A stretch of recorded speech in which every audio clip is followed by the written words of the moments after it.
best I have. Ready, peace. Zelenskyy swung by a Joseph A. Bank in D.C. to buy a black 4-button. No tie, but he was spiffier. The press agrees. President Zelenskyy, you look fabulous in that suit. I said the same thing. Yeah, you look good. I said the same thing. Yeah. Isn't that nice? That's the one that attacked you last time. See, now he's I remember that. I apologize to you. You look wonderful. No, my first question for you, President Zelenskyy. In the same suit. I changed you. Why should we care what another man wears? Well, it's not about the fit, it's about the respect. And Zelenskyy stepped it up. After the blow-up, he was on his best behavior. He even remembered to say his pleases and thank yous. Thank you very much for your efforts, personal efforts to stop killings and stop this war. Thank you. And using this opportunity, many thanks to your wife, First Lady of the United States. Z saw Vance in the room and wasn't ready for another tongue lashing. Instead of finger wagging, they were laughing. So you say during the war you can't have elections. So let me just say 3.5 years from now. So you mean if we happen to be in a war with somebody, no more elections? Oh, that's good. I wonder what the fake. You like this idea? We told you after the first meeting, deals blow up all the time. And guys blow up at each other. We hug it out and shake it off. We don't hold grudges like women. Could you imagine Kamala pulling off this kind of diplomacy? Zelensky's actually ready to take the relationship to the next level. He wants a 3-way.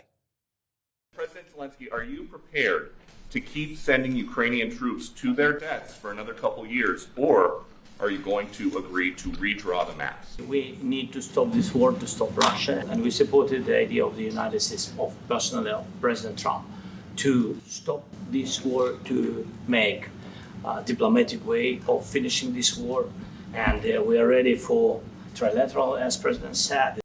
Trump called Vlad and asked if he was in. I guess we're about to find out. The Europeans felt left out, and now they're asking if they can get in on the action. Ursula brought France, Germany, Italy, Finland, and England all across the pond to say, thank you, Daddy. I think it is an important day, a new phase, after 3.5 years that we didn't see any kind of sign from the Russian side that there was a willing for dialogue. So something is changing, something has changed, thanks to you. I really want to thank you, President of the United States, dear Donald, for the fact that you, as I said before, broke the deadlock, with President Putin by starting that dialogue. I think in the past 2 weeks, we've probably had more progress in ending this war than we have in the past 3.5 years. With all the world leaders at the White House, Secret Service agents were overheard saying it's the busiest it's been in 7 years. John Roberts says he's covered the White House for more than a decade and has never witnessed a meeting like this. Trump was even showing them his big fight, fight, fight portrait. But CBS says Europe was just there to make sure the former actor didn't get bullied.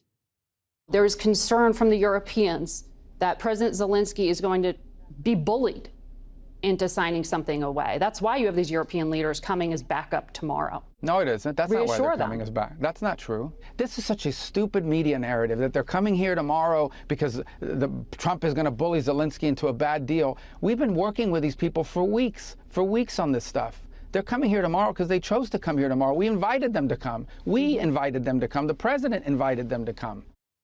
Do you hear yourself, Margaret? Zelenskyy wasn't bullied. He says the meeting couldn't have gone any better. I think that we had very good conversation with President Trump. Very good. And it really was the best one. Maybe the best one will be in the future. But it was really good. Then Trump gave him a gift, a big, beautiful map of Ukraine, and told him to just jam it in his suitcase. Thank you for the map, by the way. Good map. It was great. Yeah. I'm thinking how to take it back. Trump wants to see this end in a peace deal. He's not trying to bully anybody. If anything, Putin's been bullying the last 2 American presidents. Vlad took Crimea under Obama's watch and eastern Ukraine under Joe's when he said don't. Trump's main goal is to secure a peace that lasts, not a short-term ceasefire that Russia can just use to rebuild, restock, and go back in. We're going to work with Ukraine. We're going to work with everybody, and we're going to make sure that if there's peace, the peace is going to stay long term. This is very long term. We're not talking about a 2-year peace. It's a peace deal or no deal. Vlad knows this is his last shot. He got jelly legs when Trump laid it out. Look at him wobble around. Maybe Putin was lightheaded after Trump called an audible and scrapped lunch. Medium rare fillets and champagne vinaigrette glazed salads sat there for hours uneaten. What a shame. Or maybe he got the shakes when the B-2 bombers buzzed him. Trump said the meeting in Alaska was a 10, but the media is upset about the carpet. I mean, it crushed some norms having him walk across a red carpet while Trump clapped. I mean, that generally, come Putin on. doesn't Are we really going to go through this kind of bullshit? Like it's when Obama wore a tan suit and he saluted with coffee in his hand. Who gives a shit what he walked across? Gavin Newsom kicked the homeless out of San Francisco and threw Xi Jinping a parade. FDR had caviar, champagne, and cigars with Stalin. Even CNN gets it. Oh, my God, they rolled out a red carpet as if he should have kneed him in the groin the minute that he stepped off the plane. I mean, he's trying to cut a deal. Trump was in total control. He wouldn't let Putin pick the place. Russia wanted to meet in the Middle East, but Trump told him, get on a plane to Alaska or no FaceTime. CNN booked a body language expert to debunk the Russia hoax. Watch. The body language, to me, put the lie to the notion that we've had for 10 years that Trump is Putin's stooge. Putin looked like his caddy. I mean, he really did. He's half his height. He was sort of smiling uncomfortably. I think we can lay to rest the idea that Trump is some Russian agent. I actually wish that he'd been a little kinder to him. I thought he was intimidating. You think Kamala could have gotten Vlad to fly over to our home turf and buzz him with B-2s so badly that his legs looked like he drank a fifth of vodka?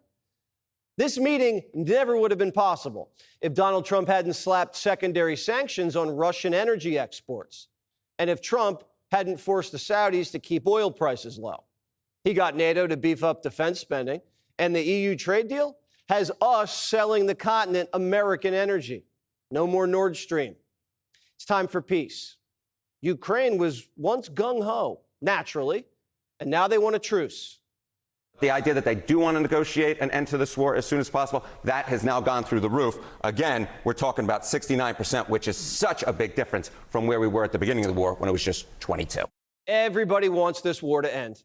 The only ones who don't are Democrats. They're pro-war just because they're anti-Trump. They told us Trump was going to start World War III, but he's brokered so many peace deals that he's getting nominated for the Nobel. Even Crooked says give it to him. Honestly, if he could bring about the end to this terrible war, if he could end it without putting Ukraine in a position where it had to concede its territory to the aggressor, if President Trump were the architect of that, I'd nominate him for a Nobel Peace Prize. A lot of Democrats are starting to realize Trump was right about everything. The border, trans, crime, and now Ukraine. Trump's the peace candidate that Democrats used to be. One thing about him that I know, I'm not going to tell you how I know, but a lot of people have seen the same thing. He really does hate war. Right. He really does not like it when people die in war. The man just hates death because he's such an optimist and he sees the full potential in everything and everybody. It sickens him to watch nations throw funerals instead of weddings and waste money on weapons instead of big, beautiful ballrooms. And as a real estate developer, it's a sin to watch beautiful land massacred by missiles. Click here to subscribe to the Fox News YouTube page to catch our hottest interviews and most compelling analysis. You won't get it anywhere else.